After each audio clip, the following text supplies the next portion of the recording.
नमस्कार दोस्तों, आज हम आपको वैभव लक्ष्मी व्रत कथा सुनाने जा रहे हैं। शुक्रवार के दिन इस कथा का श्रवण करने से लक्ष्मी माता की विशेष कृपा प्राप्त होती है। तो चलिए कथा शुरू करते हैं। प्रेम से बोलिए वैभव लक्ष्मी माँ की जय। सबसे पहले सुनते हैं शुक्रदेव की कथा। किसी नगर में एक सास बहू रहती थी। बेटा काम धंधा किया करता था, महीने 2 महीने में आया करता था। सास शुक्रवार की मूर्ति सिंहासन पर बैठाकर पूजा करती। एक दिन सास बोली, मैं तीर्थ करने जा रही हूँ, तुम मेरे शुक्रवार की पूजा कर लेना।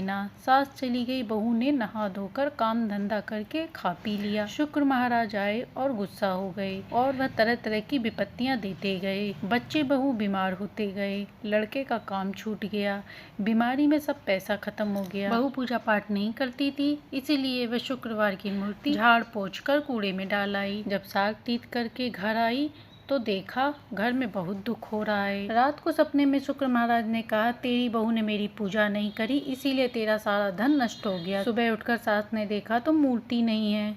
बहू से पूछा तो उसने कुछ नहीं बताया। सास घर में झाड़ू वाड़ू लगाकर कूड़ा फेंकने गई तो वहाँ देखा मूर्ति पड़ी है। वह उन्हें वहाँ से उठा कर लाई और बड़े प्रेम पूर्वक उन्हें नहलाया धुलाया, साफ किया, उनकी पूजा आरती करी और उनसे विनती करी। सास बहू दोनों शुक्रवार का व्रत करने लगी। लड़के का काम धंधा भी अच्छा हो गया और उसकी बीमारी भी ठीक हो गई। बहू सास से बोली, हमारी बुद्धि खराब हो गई थी जो कूड़े में शुक्रदेव की मूर्ति फेंक दी। सास बोली, हे शुक्रवार महाराज, जैसे बहू बेटी से रूठे ऐसे किसी से ना रूठना। कहानी कहते सुनते हुकारा भरते, सबके घर में सुख शांति समृद्धि देना। तो प्रेम से बोलिए शुक्रदेव की जय। अब सुनते हैं धन की देवी वैभव लक्ष्मी व्रत कथा। एक बड़ा शहर था। इस शहर में लाखों लोग रहते थे। पहले के जमाने के लोग एक साथ रहते थे, एक दूसरे के काम आते थे, पर नए जमाने के लोगों का स्वरूप ही अलग सा था। सब अपने अपने काम में रत रहते, किसी को किसी की परवाह नहीं थी। घर के सदस्यों को भी एक दूसरे की परवाह नहीं होती। भजन कीर्तन भक्ति भाव दया माया परोपकार जैसे संस्कार कम हो गए हैं। शहर में बुराइयां बढ़ गई थी। शराब जुआ रेस अभिचार चोरी डकैती वगैरह बहुत से गुनाह शहर में होते थे। कहावत है कि हजारों निराशा में एक अमर की आशा छिपी हुई होती है। इसी तरह इतनी सारी बुराइयों के बावजूद शहर में कुछ अच्छे लोग भी रहते थे। ऐसे ही अच्छे लोगों में शीला और उसके पति की गृहस्थी मानी जाती थी। शीला धार्मिक प्रवृत्ति की थी और संतोषी थी। उसका पति भी विवेक और सुशील था। शीला और उसका पति ईमानदारी से जीते थे। वे किसी की बुराई नहीं करते और प्रभु भक्ति में भजन में समय व्यतीत कर रहे थे। उनकी गृहस्थी आदर्श गृहस्थी में मानी जाती थी। शहर के लोग उनकी गृहस्थी की सराहना करते थे। शीला की गृहस्थी इसी तरह खुशी खुशी चल रही थी, पर कहा जाता है कर्म की गति अकल है। विधाता के लिखे खेल को कोई नहीं समझ सकता। इंसान का नसीब पल भर में राजा को रंक और रंक को राजा बना देता है। शीला के पति के अगले जन्म के कर्म भोगने बाकी रह गए होंगे कि वे बुरे लोगों से दोस्ती कर बैठा। जल्द से जल्द करोड़पति होने के ख्वाब देखने लगा, इसीलिए वह गलत रास्ते पर चला गया और करोड़पति की बजाय रोड़पति बन गया, यानी रास्ते पर भटकते भिखारी जैसी उसकी हालत हो गई। शहर में शराब जुआ रेस चरस गांजा बंदियां आदि फैली हुई थी, जिसमें शीला का पति भी फंस गया। दोस्तों के साथ उसे भी शराब की आदत हो गई। जल्द से जल्द पैसा वाला बनने के लालच में दोस्तों के साथ रेस जुआ भी खेलने लगा। इस तरह बचाई हुई धनराशि पत्नी के गहने सब कुछ उसने रेस में गंवा दिया था। इसी तरह एक वक्त ऐसा आया कि वह सुशील पत्नी शीला के साथ मजे में रहता था और प्रभु भक्ति में समय व्यतीत कर रहा था। इसके बजाय घर में दरिद्रता और भुखमरी फैल गई। सुख के खाने की बजाय 2 वक्त खाने के लाले पड़ गए। शीला को पति की गालियां खाने का वक्त आ गया। शीला सुशील और संस्कारी थी, उसको पति के बर्ताव से बहुत दुख हुआ, किंतु वह भगवान पर भरोसा करके दुख सहती रही। कहा जाता है सुख के पीछे दुख और दुख के पीछे सुख आता है, इसीलिए दुख के बाद सुख आएगा। ऐसी श्रद्धा के साथ शीला प्रभु भक्ति में लीन रहने लगी। इसी तरह शीला असह्य दुख सहते सहते प्रभु भक्ति में समय बिताने लगी। अचानक एक दिन दोपहर को उसके द्वार पर किसी ने दस्तक दी। शीला सोच में पड़ गई कि मुझ जैसी गरीब के घर इस वक्त कौन आया होगा, फिर भी द्वार पर आए हुए अतिथि का आदर करना चाहिए। ऐसे आर्य धर्म संस्कार वाली शीला ने खड़े होकर द्वार खोला तो देखा एक माजी खड़ी थी। वे बड़ी उम्र की लगती थी, किंतु उनके चेहरे पर अलौकिक तेज निखर रहा था। उनकी आंखों में मानो अमृत बह रहा था। उनका भव्य चेहरा करुणा और प्यार से छलकता था। उनको देखते ही शीला के मन में अपार शांति आ गई। वैसे शीला इस माँ जी को पहचानती ना थी, फिर भी उनको देखकर शीला के रोम रोम में आनंद छा गया। शीला माँ जी को आदर के साथ अंदर ले आई। घर में बैठाने के लिए कुछ नहीं था, अतः शीला ने सकचाकर एक फटी हुई चादर पर उनको बैठाया। माँ जी ने कहा, क्यों शीला, मुझे पहचाना नहीं? शीला ने सकचाकर कहा, माँ आपको देख के बहुत खुशी हो रही है, बहुत शांति मिल रही है। ऐसा लग रहा है कि मैं बहुत दिनों से जिसे ढूंढ रही थी वह आप ही हैं, पर मैं आपको पहचान नहीं पा रही। माँ ने हंसकर कहा, क्यों भूल गई? हर शुक्रवार को लक्ष्मी जी के मंदिर में भजन कीर्तन होती थी, तब तू वहाँ आती थी, वहाँ हम मिलते थे।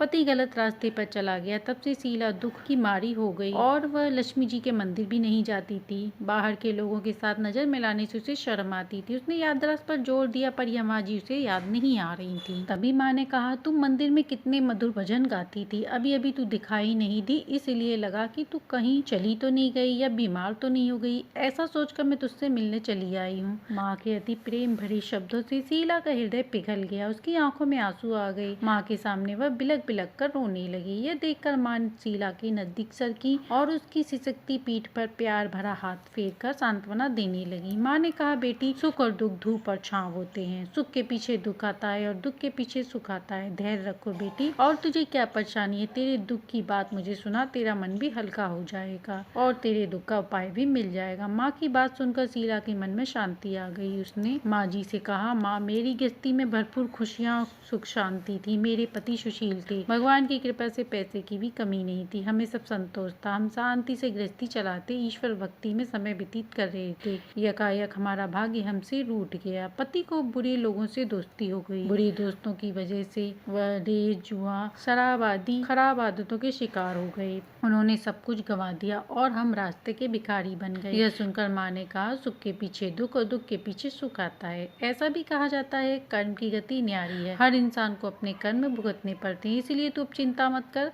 अब तू अपने कर्म भुगत चुकी है, तुम्हारे सुख के दिन भी अवश्य आएंगे। तू माँ लक्ष्मी जी की भक्त है। माँ लक्ष्मी तो प्रेम और करुणा की अवतार हैं। वे अपने भक्तों पर हमेशा ममता रखती हैं। इसीलिए तू धैर्य रख के माँ लक्ष्मी जी का व्रत कर, इससे सब कुछ ठीक हो जाएगा। माँ लक्ष्मी जी का व्रत करने की बात सुनकर शीला के चेहरे पर चमक आ गई। उसने पूछा, माँ, वैभव लक्ष्मी व्रत कैसे किया जाता है? मुझे बताइए। यह व्रत मैं अवश्य करूंगी। लक्ष्मी माता ने कहा, बेटी, यह व्रत वैभव लक्ष्मी या वरद लक्ष्मी के नाम से जाना जाता है। यह बहुत सरल और सीधा साधा व्रत है।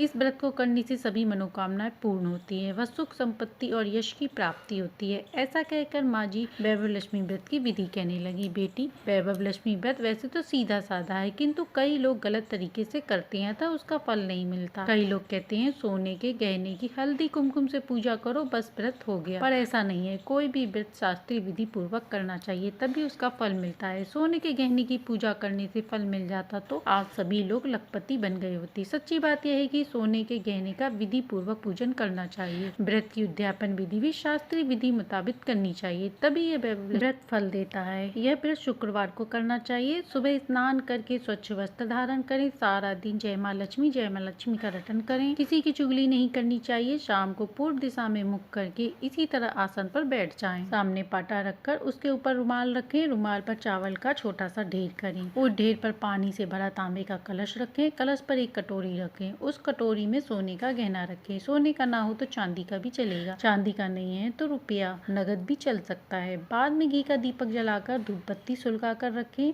माँ लक्ष्मी के बहुत स्वरूप हैं और माँ लक्ष्मी को श्री यंत्र अत्यंत प्रिय है, अतः वैभव लक्ष्मी में पूजन विधि करते वक्त सर्वप्रथम श्री यंत्र और लक्ष्मी जी के विविध स्वरूपों का सच्चे दिल से हृदय से दर्शन करो। इस पुस्तक के अगले पृष्ठ पर श्री यंत्र और लक्ष्मी जी के विविध स्वरूपों की छवि दी गई है। इसके बाद लक्ष्मी स्वतंत्र पाठ करो। बाद में कटोरी में रखे गहने, रुपए, हल्दी, कुमकुम, चावल चढ़ाकर पूजन करो। लाल रंग का फूल चढ़ाओ। शाम को कोई मीठी चीज बनाकर प्रसाद दो। ना हो सके तो शक्कर या गुड़ भी चल सकता है। फिर आरती करके 11 बार सच्चे हृदय से जय माँ लक्ष्मी का रटन करो। 21 शुक्रवार यह व्रत करने का माँ के आगे संकल्प करो और आपकी जो मनोकामना हो वह पूरी करने को माँ से विनती करो। फिर माँ का प्रसाद बांट दो और थोड़ा अपने लिए रख लो। अगर आप में शक्ति हो तो सारा दिन उपवास रखो और सिर्फ प्रसाद खाकर व्रत करो। अगर शक्ति ना है तो एक बार प्रसाद ग्रहण करते समय खाना खा ले और थोड़ी भी शक्ति ना है तो 2 बार भोजन कर सकते हैं। बाद में कटोरी में रखा गहना या रुपया ले लो। कलश का पानी तुलसी के क्यारे में डाल दो, चावल पक्षियों को डाल दो। इसी तरह शास्त्रीय विधि अनुसार व्रत करने से उसका फल मिलता है। इस व्रत के प्रभाव से सब प्रकार की विपत्ति दूर होती है, आदमी माला माल होता है, संतान जिसे ना हो से संतान की प्राप्ति होती है, सौभाग्यवती स्त्री का सौभाग्य खंड रहता है, कुमारी लड़की को मन भावन पति मिलता है। शीला यह सुनकर आनंदित हो गई। फिर पूछा, माँ आपने वैभवलक्ष्मी व्रत की तो शास्त्रीय विधि बताई थी, वैसे मैं अवश्य करूंगी, किंतु उसकी उद्यापन विधि किस प्रकार करनी चाहिए यह भी मुझे सुनाइए। माँ ने कहा, 11 जो इतनी मन्नत मानी हो उतने शुक्रवार वैभवलक्ष्मी व्रत पूरी श्रद्धा भावना से करना चाहिए। व्रत के आखिरी शुक्रवार को जो शास्त्रीय विधि अनुसार उद्यापन विधि करनी चाहिए वह मैं तुझे बताती हूँ। आखिरी शुक्रवार को खीर या नैवेद्य रखो। पूजन विधि हर शुक्रवार को करते हैं वैसे ही करना चाहिए। पूजन विधि के बाद श्रीफल फोड़ो और कम से कम 7 कुमारी या सौभाग्यशाली स्त्रियों को कुमकुम का तिलक करके साहित्य संगम की वैभवलक्ष्मी पुस्तक एक उपहार में देनी चाहिए और सबको खीर का प्रसाद देना चाहिए। फिर धनलक्ष्मी स्वरूप वैभवलक्ष्मी स्वरूप माँ लक्ष्मी जी की छवि को प्रणाम करें। माँ लक्ष्मी का यह स्वरूप वैभव देने वाला है। प्रणाम करके मन ही मन भावुकता से माँ से प्रार्थना करते वक्त कहें, हे माँ धनलक्ष्मी, हे वैभवलक्ष्मी माँ, मैंने सच्चे हृदय से आपका वैभवलक्ष्मी व्रत पूर्ण किया है, तो हे माँ हमारी जो मनोकामना है उसे पूर्ण करें, हमारा सबका कल्याण करें। जिसे संतान न हो उसे संतान देना, सौभाग्यवती स्त्री का सौभाग्य खंड रखना, कुंवारी लड़की को मन भावन पति देना। आपका ये चमत्कारी वैभवलक्ष्मी व्रत जो करे उसकी सब विपत्ति दूर करना, सबको सुखी करना। हे माँ आपकी महिमा अपरंपार है। इस तरह माँ की प्रार्थना करके माँ लक्ष्मी जी के धन लक्ष्मी स्वरूप को भाव वंदन करो। माँ के पास से वैभवलक्ष्मी व्रत की शास्त्रीय विधि सुनकर शीला भाव विभोर उठी। उसे लगा मानो सुख का रास्ता मिल गया। उसने आंखें बंद करके मन ही मन उसी क्षण संकल्प किया, हे वैभवलक्ष्मी माँ, मैं माँ जी के कहे मुताबिक श्रद्धा विधि शास्त्रीय विधि अनुसार वैभवलक्ष्मी 21 शुक्रवार करूंगी और व्रत की शास्त्रीय विधि अनुसार उद्यापन करूंगी। शीला ने संकल्प करके आंखें खोली तो सामने देखा कोई नहीं था। वह विस्मित हो गई कि माँ जी कहाँ गई। वह माँ जी दूसरा कोई नहीं, साक्षात लक्ष्मी जी ही थी। शीला लक्ष्मी जी की भक्ति, इसीलिए अपने भक्त को रास्ता दिखाने के लिए माँ जी का रूप रख के शीला के पास आई थी। दूसरे दिन शुक्रवार था। सवेरे स्नान करके स्वच्छ कपड़े पहनकर शीला ने मन ही मन श्रद्धा से पूरे भाव से जय माँ लक्ष्मी का रटन किया। सारा दिन किसी की चुगली नहीं की। शाम हुई तो हाथ मुंह धोकर शीला पूर्व दिशा में मुख करके बैठी। घर में पहले सोने के बहुत गहने थे, पर पति देव ने गलत रास्ते पर चलकर सब गिरवी रख दिए। बस नाक की चुन्नी बची हुई थी। नाक की चुन्नी निकालकर उसे धोकर शीला ने कटोरी में रख ली। सामने पट्टे पर रुमाल रखकर मुट्ठी भर चावल का ढेर किया। उस पर तांबे का कलश रखा, उसके ऊपर चुन्नी वाली कटोरी रखी। फिर माँ जी के कही मुताबिक शास्त्रीय विधि अनुसार वंदन, स्तवन, पूजन वगैरह किया और घर में थोड़ी सी शक्कर थी, वह प्रसाद में रखकर वैभवलक्ष्मी व्रत किया। यह प्रसाद पहले पति को खिलाया। प्रसाद खाते ही पति के स्वाद में फर्क आया। उसने उस दिन शीला को मारा नहीं। शीला को बहुत आनंद आया।